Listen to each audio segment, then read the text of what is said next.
আসসালামু আলাইকুম, নমস্কার, গুড ইভিনিং।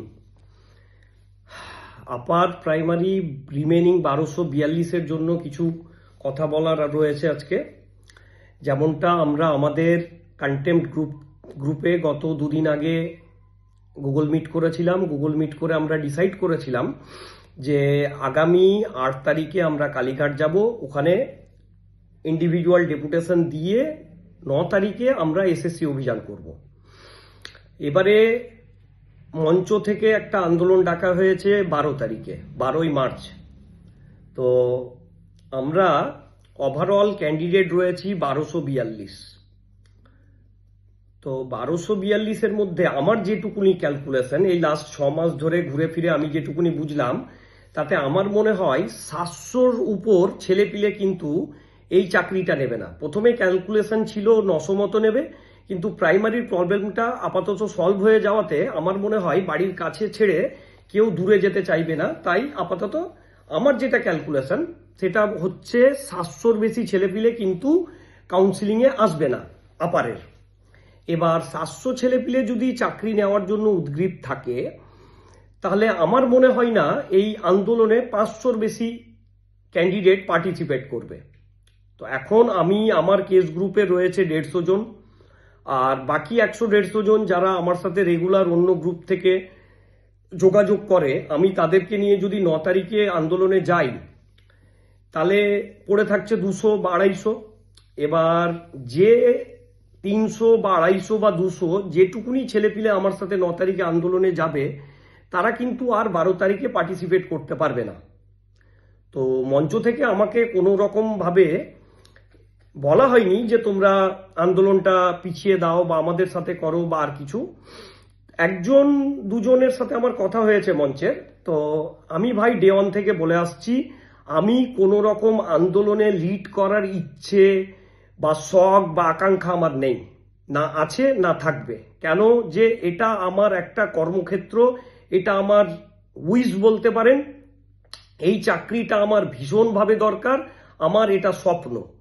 তো এই স্বপ্ন পূরণের জন্য আমি যে কোনো রকম স্যাক্রিফাইস করতে প্রথম দিন থেকে তৎপর ছিলাম, আছি। আর যতদিন এই চাকরিটা পাইনি ততদিন আমি সব রকমের স্যাক্রিফাইস করতে রাজি। তো আমার কথা হলো, এই যে দুটো পার্টে যদি আমরা আন্দোলন করি, তাহলে এটা এসএসসি তথা বিকাশ ভবনকে সুবিধে করে দেওয়া হবে। আমরা যদি একযোগে একসাথে 300 আর 200 বা 200 আর 300 মিলে 500 জন একসাথে যেতে পারি, তাহলে আমার মনে হয় যে আন্দোলনটা অনেক বেশি এফেক্টিভ হবে। তো আমি নিজে থেকে শুধু ডিসাইড করিনি, আমার গ্রুপে রীতিমতো আমি পোল করেছিলাম। পোল করে আমি যা দেখলাম, ছেলেপিলের বা আমার ভাই বন্ধুদের মতামত বা ইন্ডিভিজুয়ালি ফোনে কথা বলে তাদের সাথে আমি ডিসকাস করে ওদেরকেও বোঝালাম। অনেকে আমাকে বললো যে না, আমরা 9 তারিখে ডিসাইড করেছি, আমরা কেন অন্যের জন্য ভাগ করব বা আমরা ডেটটা চেঞ্জ করব। আমি তাদেরকে বোঝালাম যে দেখো, এখন এই মুহূর্তে এসে শেষ বেলায় এসে ভাগাভাগি করে কোনো লাভ নেই। এই ভাগাভাগি করলে কিন্তু এসএসসি তথা বিকাশ ভবনকে সাহায্য করা হবে, তাছাড়া কিচ্ছু করা হবে না। তো আমি তাদেরকে বুঝিয়েছি, তারা আমার কথা বুঝেছে। আমরা সবাই মিলে ডিসাইড করেছি যে আমরা 12 তারিখে দুপুর 12টায় মঞ্চের ডাকা আন্দোলনে সামিল হব। যদিও আমার ব্যক্তিগতভাবে ধারণা ছিল বা আমার মানসিকতা ছিল যে এসএসসির এগেনস্টে যেহেতু আমরা কন্টেম্প্ট করেছি, আমাদের উচিত ছিল এসএসসি অফিস ঘিরে আন্দোলনটা করা। কিন্তু যেহেতু মঞ্চ ডেকেছে 12 তারিখে বিকাশ ভবন ঘিরে, তো আমি একরকম মানে ইচ্ছে না থাকা সত্ত্বেও আমি কিন্তু বিকাশ ভবন অভিযানে উপস্থিত থাকব, যদি আমি সুস্থ স্বাভাবিক থাকি। এই হচ্ছে প্রথম কথা। দ্বিতীয় কথা হচ্ছে যে আমার দুটো ব্যাপার ছিল, যে আমরা 9 তারিখে ডেকেছি, ওরা 12 তারিখে ডেকেছে, মিডিলে দুটো মাত্র দিন গ্যাপ, বিশাল কোনো গ্যাপ নেই। তাহলে আমাদের ওই আন্দোলনে জয়েন করতে কোনো অনীহা থাকার কথা না। আর 2 নম্বর, আমার বারবার করে একটাই কথা বলা ছিল মঞ্চের যা আমার বন্ধু রয়েছে, যাদের সাথে আমার কথা হয়, তাদের বলেছিলাম যে দেখো ভাই, আমরা নর্থ বেঙ্গল থেকে আসি। ইভেন এখন যারা রয়েছে মঞ্চে, রেজাউল বা করিম বা সুশান্ত, সবাই নর্থ বেঙ্গল থেকে আসে। তো নর্থ বেঙ্গল থেকে কলকাতা যাওয়াটা কতটা ডিফিকাল্ট, বিশেষ করে টিকিট পাওয়ার ক্ষেত্রে, সেটা আমরা সবাই জানি।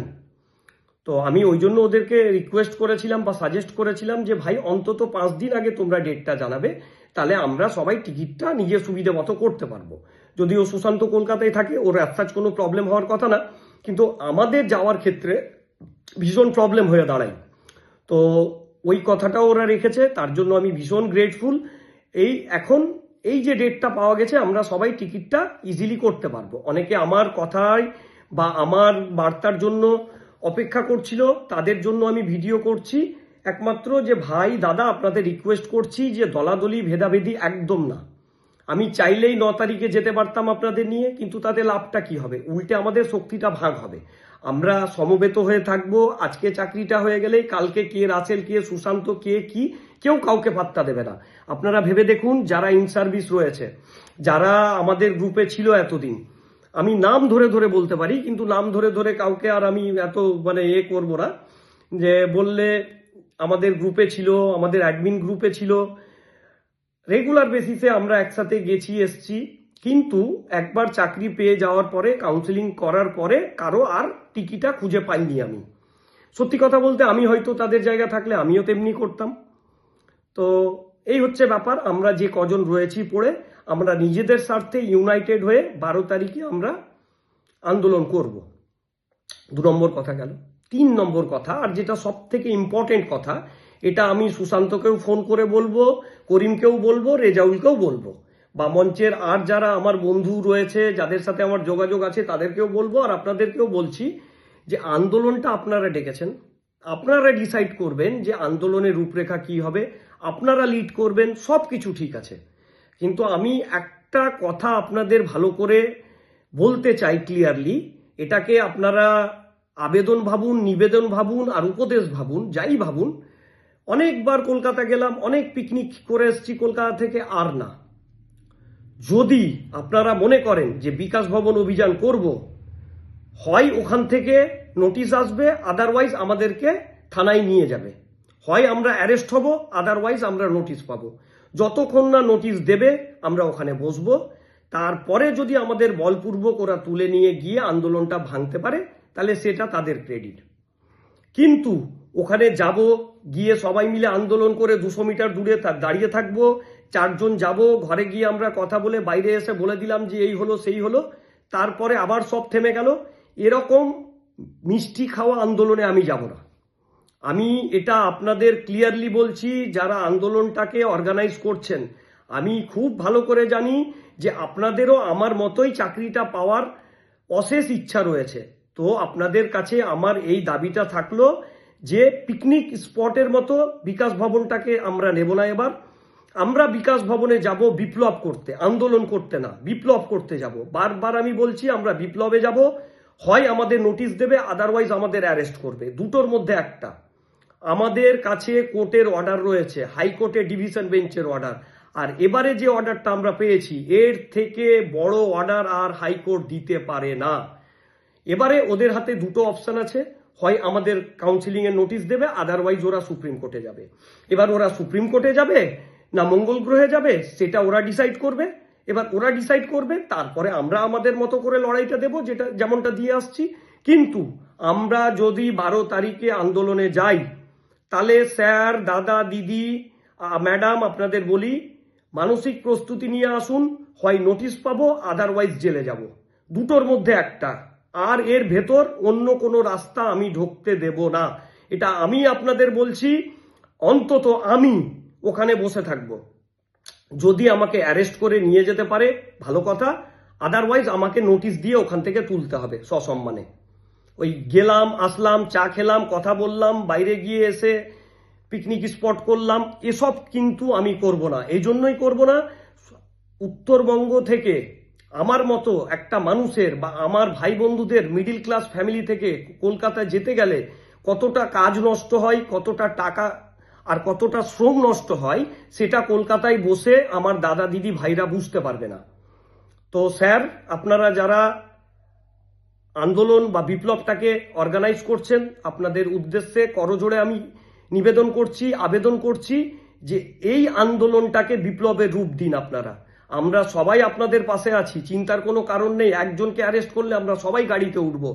কেউ গাড়িতে উঠুক না উঠুক, অন্তত আমার গ্রুপের যারা রয়েছে, আমি প্রমিস করছি প্রত্যেকটা ছেলে, প্রত্যেকটা মেয়ে গাড়িতে উঠবে, তারপরে আমরা কাউকে উঠতে দেব গাড়িতে। এইটুকুনি প্রমিস আপনাদের করছি। ব্যাস হয়ে গেল। এবার হবে বিপ্লব, আর কোনো কিচ্ছু না। আমরা কোর্টের অর্ডার যেটা পেয়েছি, এই অর্ডারটাকে দিয়ে গায়ে জড়িয়ে কপালে বেঁধে বুকে লাগিয়ে আমরা বিকাশ ভবন যাব। ওই অর্ডারটা পড়ে ওরা যদি বলে যে না, আমরা হাইকোর্টের ডিভিশন বেঞ্চের অর্ডার মানছি না, দেশে গণতন্ত্র নেই, রাজতন্ত্র চলছে, তাহলে ভালো কথা, আমরা গণতান্ত্রিকভাবে যা করার করব। কিন্তু আবারও আমি বলবো যে আমি অলওয়েজ গণতন্ত্রে বিশ্বাসী মানুষ। আমি গণতন্ত্র ছাড়া কিচ্ছু বুঝি না। আমি ভায়োলেন্সে টোটালি বিশ্বাস করি না। আমাকে মারবে, মারুক, আমি কোর্টে যাব। আমি সমাজের যারা রয়েছে শুভবুদ্ধিমান মানুষ, তাদের কাছে যাব। আমি আমার সব রকম গণতান্ত্রিক রাইট ইউজ করে এই চাকরিটা পাওয়ার জন্য যথাসাধ্য চেষ্টা করব, উইদাউট এনি ভায়োলেন্স। আমি কোনো রকম ভায়োলেন্সকে কোনোভাবে সমর্থন করি না, আর নাই আগে করব। কিন্তু যতক্ষণ না আমাদের নোটিশ দেবে ততক্ষণ আমরা ওখানে উপস্থিত থাকব। আমাদের হয় অ্যারেস্ট করুন, আদারওয়াইজ আমাদের কাউন্সিলিংয়ের নোটিশ দিন। এটাই হবে আমাদের স্লোগান। সবাই ভালো থাকবেন, সুস্থ থাকবেন, আর আশা করব 12 তারিখ পেটে ব্যথা, গায়ে ব্যথা, পায়ে ব্যথা, চোখে ব্যথা, এসব এক্সকিউজ মোটেও দেবেন না। আমি সিরিয়াসলি আপনাদের বলছি, এই আন্দোলনে আমি নাম নোট করে করে যাব। যে বা যারা আসবে না, আমি তাদের সাথে পার্সোনালি কখনো কথা বলবো না। আমি প্রমিস করছি। আমি প্রত্যেকটা লোকের ফোন নাম্বার আমার কাছে আছে। আমার সাথে কথা না বললে আপনাদের কিচ্ছু যায় আসবে না, আমি এটা জানি। কিন্তু আমি অন্তত আপনাদের সাথে আর কোনো রকমের সম্পর্ক রাখবো না যারা ওই আন্দোলনে প্রেজেন্ট থাকবে না। আপনি অসুস্থ আছেন, আপনার হাজবেন্ডকে পাঠান। আপনার হাজবেন্ড অসুস্থ আছে, আপনার মাকে পাঠান, আপনার বাবাকে পাঠান, যে কাউকে পাঠান। আর একটা ছোট্ট রিকোয়েস্ট, 500 ছেলে যদি যায়, সবাই যদি একজন করে বাড়ির লোকজন, ফ্যামিলি মেম্বার, বাবা মা, দাদা দিদি, কাকু কাকিমা, হাজবেন্ড ওয়াইফ, কাউকে নিয়ে যেতে পারি, তাহলে সংখ্যাটা বাড়বে। আর গণতন্ত্রের সংখ্যাটাই সবকিছু ডিফাইন করে। ঠিক আছে, এইটুকুনি বলবো। সবাই ভালো থাকবেন, সুস্থ থাকবেন। বন্দে মাতরম। আল্লাহ হাফিজ।